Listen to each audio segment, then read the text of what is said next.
Menciona centenares de muertos. Desgraciadamente hubo algunos, no centenares. Tengo entendido que pasaron de 30 y no llegaron a 40, entre soldados, alborotadores y curiosos.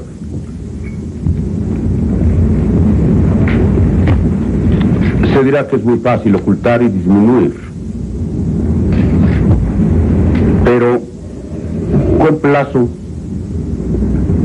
a cualquiera que tenga el valor de sus propias opiniones y sostenga que fueron centenares,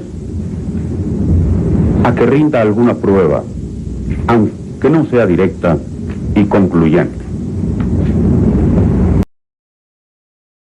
Gustavo Díaz Ordaz nació el 11 de marzo de 1911 en Ciudad Cerdán, Puebla.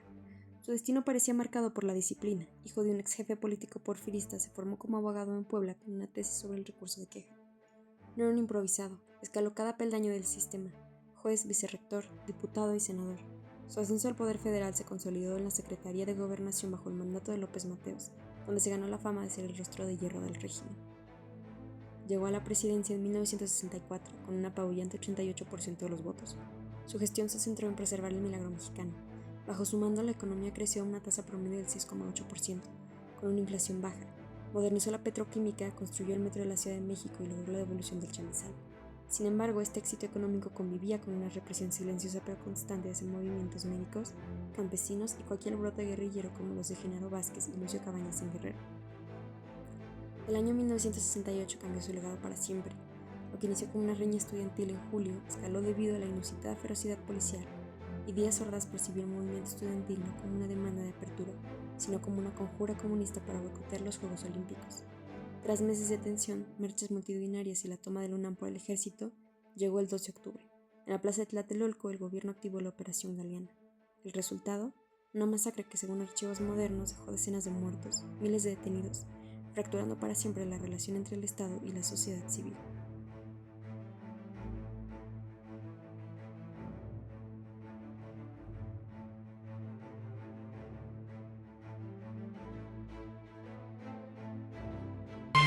Que va a España un mexicano limpio, que no tiene las manos manchadas de sangre. Pero de lo que estoy más orgulloso de esos 6 años es del año de 1968, porque me permitió servir y salvar al país.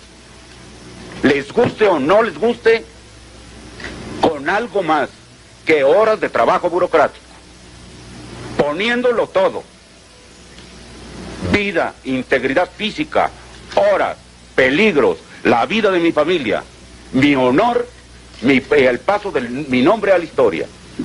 Todo se puso en la balanza. Afortunadamente salimos adelante. Y si no ha sido por eso, usted no tendría la oportunidad, muchachito, de estar aquí preguntando.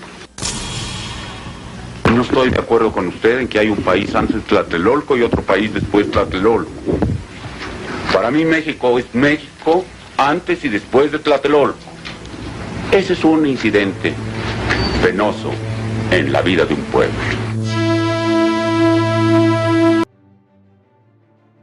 El esquema presentado por el gobierno de Gustavo Díaz Ordaz puede interpretarse de manera sistemática a partir del modelo de David Easton, evidenciando un conflicto estructural entre el sistema político autoritario y crecientes demandas sociales de apertura democrática. En este contexto, el régimen se caracterizó por la concentración de decisiones en el poder ejecutivo, funcionando como una caja negra estatal que procesaba demandas sociales sin mecanismos efectivos de deliberación o consenso, sino mediante el control coercitivo. Así, el equilibrio político no era consensual, sino impuesto a través de prácticas autoritarias y mecanismos de represión. En la fase de input se identifican las demandas expresadas principalmente por el movimiento estudiantil, formalizadas en el pliego petitorio del 4 de agosto, lo cual incluye la liberación de presos políticos, el fin de la represión política, el respeto a la autonomía universitaria y la democratización del régimen. Estas demandas emergen de un ambiente intrasocial caracterizado por desigualdades económicas, una estructura social en proceso de urbanización y una cultura política autoritaria. A ellos se suman factores externos e internos como la influencia de movimientos estudiantiles en Europa y Estados Unidos, dentro del contexto de la guerra de Vietnam y la proximidad de los Juegos Olímpicos de 1968, que incrementaban la presión sobre el régimen. En la fase de output, el gobierno respondió a estas demandas no con apertura, sino mediante el uso del aparato coercitivo del Estado, destacando la militarización del conflicto y la represión del movimiento estudiantil. El uso del ejército para el control interno derivó en eventos críticos como la matanza de Tlatelolco, lo cual evidencia una estrategia de contención basada en fuerza. Estas acciones buscaron neutralizar la movilización social y evitar perturbaciones que pusieran en riesgo la estabilidad del país, especialmente entre la visibilidad internacional derivada de los Juegos Olímpicos. El proceso de retroalimentación muestra efectos inmediatos y de mediano plazo. Por un lado, se logró una reducción inmediata de las propuestas, sin embargo, esto vino acompañado de miedo, desmovilización social y una significativa pérdida de legitimidad del régimen. La tensión generada por la represión incrementó el riesgo de desorden social y debilitó la aceptación de las decisiones gubernamentales. En términos estructurales, estas dinámicas no resolvieron el conflicto a fondo, sino que desplazaron, contribuyendo a procesos posteriores como el del Conazo en 1971 y el desarrollo de la llamada Guerra Sucia en la década de los 70. En síntesis, el análisis del gobierno de Díaz Ordaz desde el modelo sistémico evidencia un sistema político cerrado, con baja capacidad de procesamiento democrático de demandas sociales, que privilegió respuestas coercitivas sobre mecanismos de negociación. Esto generó un ciclo de conflicto, represión y pérdida de legitimidad que marcó profundamente la relación entre Estado y sociedad en México durante ese periodo. El análisis del presidencialismo mexicano desarrollado por Lorenzo Meyer permite comprender cómo la concentración excesiva del poder en la figura del Ejecutivo derivó en prácticas autoritarias que marcaron profundamente la historia política del país. A partir de esta perspectiva, una de las acciones de gobierno más representativas del sexenio de Gustavo Díaz Ordaz fue la represión del movimiento estudiantil del 68, conocida como la matanza de Tlatelolco. De acuerdo con Meyer, el presidencialismo mexicano de la segunda mitad del siglo XX se caracterizó por la existencia de una presidencia fuerte, prácticamente sin contrapesos institucionales. El presidente no solo concentraba facultades constitucionales amplias, sino que también tenía poderes metaconstitucionales que le permitían controlar al partido oficial, al Congreso y en gran medida al Poder Judicial. En este contexto, el Ejecutivo se convertía en el eje central del sistema político, capaz de tomar decisiones sin rendir cuentas efectivas a otras instancias del Estado. Esta estructura del poder explica en gran medida la respuesta del gobierno de Díaz Ordaz ante el movimiento. Frente a la movilización social que exigía libertades democráticas, el gobierno optó por una solución represiva. La decisión de reprimir violentamente una protesta civil no puede entenderse como un hecho aislado, sino como un resultado directo de un sistema donde el presidente tenía capacidad de ejercer el poder incluso de manera anticonstitucional, cuando lo considera necesario.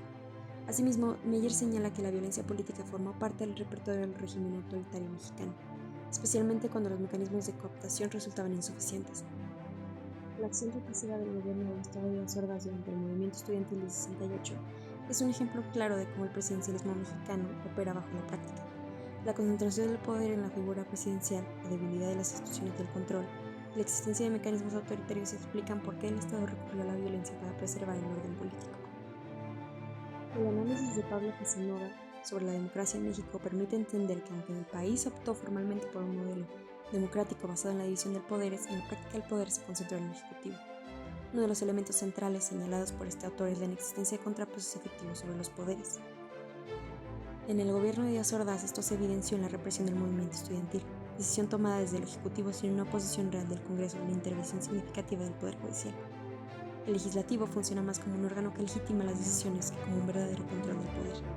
Asimismo, el sistema de partido hegemónico permitió que el gobierno actuara sin enfrentar competencia real. Durante este periodo, el PRI mantuvo el control absoluto de las elecciones, lo que redujo la posibilidad de las decisiones autoritarias y sus consecuencias. La oposición débil y subordinada no representaba un riesgo para el régimen, tal como lo describe el autor al caracterizar el sistema político mexicano como no competitivo. Otro aspecto importante de la relación entre el Estado y los movimientos sociales es que los sindicatos y organizaciones sociales integran al poder político y dependen del Ejecutivo. De esta manera, el gobierno pudo controlar el conflicto sin enfrentar una movilización social más amplia. Finalmente, el uso del aparato coercitivo del Estado confirma la centralización del poder presidencial. En el análisis del sistema político mexicano, a partir de la periodización propuesta por Juan Orcasitas, nos permite retomar con mayor precisión la naturaleza del régimen del partido hegemónico. El gobierno de Díaz Ordaz inscribe claramente la denominada etapa clásica, caracterizada por un alto grado de control político, centralización y poder. A diferencia de la etapa formativa, donde aún existía cierta flexibilidad en la competencia partidista, en la etapa clásica se observa una vida política muy controlada y centralizada, en la que el dominio del partido hegemónico elimina prácticamente cualquier posibilidad de competencia real. En el arma de la historia, la nación mexicana a través de 2 siglos también se toma el movimiento estudiantil mayo-octubre de 1968. El 2 de octubre de 1968 concluyó el milagro mexicano. La represión del movimiento estudiantil desenmascaró el autoritarismo del sistema político y llamó la atención sobre los problemas sociales más graves del país. la desigualdad, la pobreza y sobre sus potenciales efectos sobre la estabilidad política. Después de lo ocurrido, pocos estuvieron dispuestos a sostener que los logros económicos, la expansión de obras de infraestructura o los servicios de salud justificaban el autoritarismo. El acuerdo general que había sostenido el auge del PRI y que apoyaba a los presidentes fue profundamente dañado. Desde entonces, la sociedad, que ya estaba dividida entre clases sociales y entre regiones ricas y pobres, quedó fracturada también por ideas y corrientes políticas antagónicas.